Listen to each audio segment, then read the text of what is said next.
The most beautiful Japanese garden that I ever visited is at the University of Washington Botanical Gardens. Just on the outskirts of Seattle. Here we're looking at paperbark birch. Now, one of the three main characteristics of every Japanese garden is shiku bai.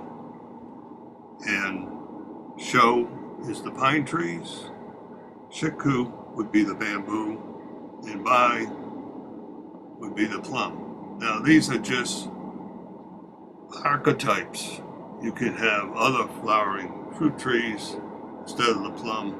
You can have other trees like birch or the bamboo.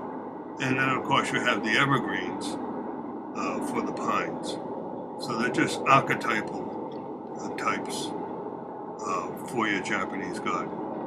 All Japanese gardens are asymmetrical, just the opposite of Western landscapes. We don't need to have the structured gardens. In Japanese gardens, the house or sheds are part of the garden, not vice versa.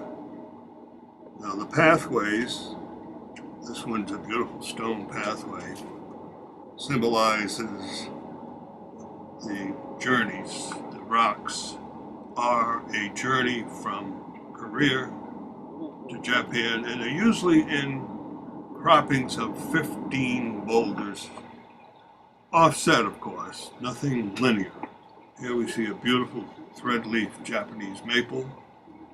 This garden has the large elements as well as the attention to detail about the various symbols that you would find in Japanese gardens.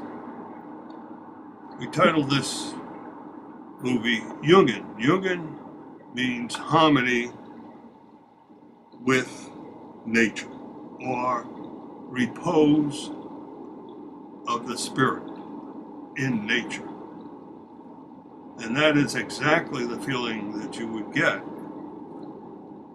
in this very Japanese garden. Certainly the feeling that I got. Plus, the offerings of various botanical plants are so extensive that as a botanist, you'd be absolutely thrilled. As an artist, you'd be blown away. Here we see ginkgo, which goes back to the days of the dinosaur, that particular species. And then we have various other plants that have been highlighted, if you may. In this garden here is a variegated dogwood with the white margins.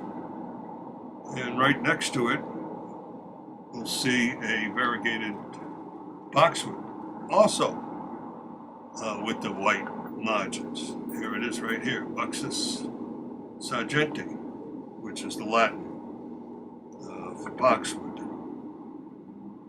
So if you want to explore what Japanese gardens are made of, I certainly would recommend visiting the botanical gardens at the University of Washington.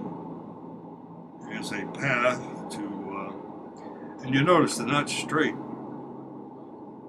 The pine trees are asymmetrical. All the trees are asymmetrical. The plantings, very rarely do you get a linear structure in a good Japanese garden. That Japanese lantern out there in the middle is sitting on the center of the universe, symbolically. And the gift to Oliver Hazard Perry when he reopened Japan was the Japanese lantern, and it symbolized the Virgin Mary, the Mother of God. That was their honor to Oliver Hazard Perry to adapt that in their Japanese gardens.